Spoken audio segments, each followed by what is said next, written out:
حضرت ابو ہریرہ رضی اللہ تعالی عنہ فرماتے ہیں کہ ایک مرتبہ رسول اللہ صلی اللہ علیہ وسلم لوگوں میں تشریف فرما ان سے گفتگو فرما رہے تھے۔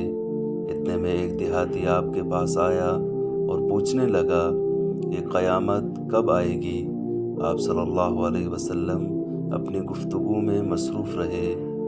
بعض لوگ جو مجلس میں تھے کہنے لگے کہ آپ صلی اللہ علیہ وسلم نے دیہاتی کی بات سنی لیکن پسند نہیں فرمایا، اور بعض کہنے لگے کہ نہیں بلکہ آپ صلی اللہ علیہ وسلم نے اس کی بات سنی ہی نہیں۔ راوی کہتے ہیں جب آپ صلی اللہ علیہ وسلم اپنی باتیں پوری کر چکے تو میں سمجھتا ہوں کہ آپ صلی اللہ علیہ وسلم نے یوں فرمایا کہ قیامت کے بارے میں پوچھنے والا وہ شخص کہاں ہے؟